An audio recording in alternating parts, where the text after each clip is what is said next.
Ya Rabb, forgive me for not being able to do more. Forgive me for those nights that I stayed sleeping. Forgive me for those days that I was too lazy to volunteer. Forgive me for those times I held back what I knew I could do for your sake. Forgive me for those times I lost my temper even though I knew that your pleasure was going to be there for me if I would have held it. Forgive me, O Allah, for not doing more. SubhanAllah, one of the things that happens when you connect to Allah subhanahu wa ta'ala the way that you do in these intense seasons is that the relationship becomes more personal. It's not just anymore about reward and punishments. It's a connection to Allah subhanahu wa ta'ala himself.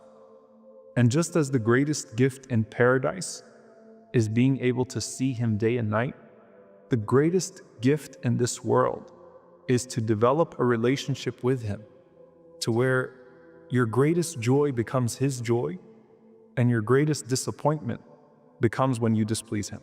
Abu Darda radiallahu ta'ala anhu, and he was passing away, he said, if there were 3 things not in this dunya, I wouldn't have been able to live in this world. Now, if you think about the things you enjoy most people will mention material things. Most people will mention, things that they used to have, things that they used to do for fun. But Abu Darda radiallahu anhu said, it was 3 things that made this life enjoyable.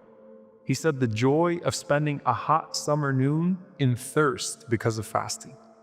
And he said the joy of prostrating before Allah subhanahu wa ta'ala in the later part of the night. And he said the joy of sitting in the companionship of pious people whose conversation is full of reflection and wisdom like fruits from a fruit garden. This is what he said was his joy in this dunya. What do you think would be his joy in the hereafter? And I ask you, after you worship Allah subhanahu wa ta'ala intensely, have you ever felt a joy greater than that worship?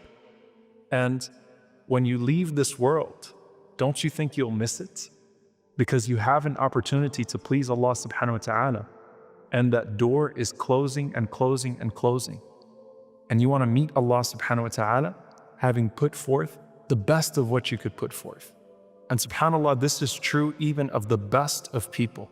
Abdullah ibn Mas'ud radiallahu ta'ala anhu, he was asked by his students about the ayah, وَلَا تَحْسَبَنَّ الَّذِينَ قُتِلُوا فِي سَبِيلِ اللَّهِ أَمْوَاتًا بَلْ أَحْيَاءٌ عِنْدَ رَبِّهِمْ يُرْزَقُونَ. That think not of those who are killed in the way of Allah as dead. Rather, they are alive, finding their sustenance in the presence of their Lord. So they asked Abdullah ibn Mas'ud radiallahu ta'ala anhu, what is the meaning of this ayah? And he said that the Prophet ﷺ said the souls of the shuhada live in the bodies of green birds, and they have their nests in chandeliers hung from the throne of the Most Merciful. They eat from the fruits of paradise whenever they want to. They eat from the fruits of paradise from wherever they like, and then they nestle in these chandeliers. And once their Lord cast a glance at them and said, do you want anything? They said, Ya Rabb, what more shall we desire? We eat the fruit of paradise from wherever we like.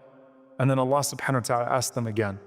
And when they saw that Allah was persistent in asking them, do you want anything?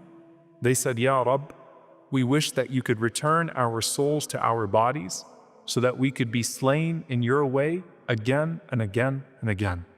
And when Allah subhanahu wa ta'ala saw that they had no need beyond that, Allah azza wa jalla left them to their joy in heaven. The Prophet ﷺ said, no one who enters paradise would love to return to this world, even if he could have everything on earth.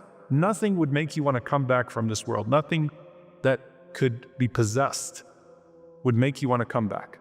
He said, except for the shaheed, the martyr, who would wish to be returned to this world and be slain 10 more times for the sake of Allah subhanahu wa ta'ala, not because they like the blood, not because they like the gore of it, not because they like persecution, not because they like to be killed, but because of what they see of Allah's mercy. Like Allah is so worth it. Allah deserves so much from us.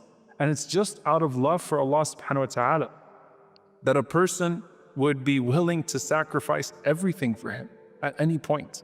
And Rasulullah ﷺ himself, he said, I would love to be a shaheed in Allah's cause and then be resurrected and again be a shaheed, and then be resurrected, and then again be a shaheed, and then be resurrected, and then again be a shaheed. This is not about loving death.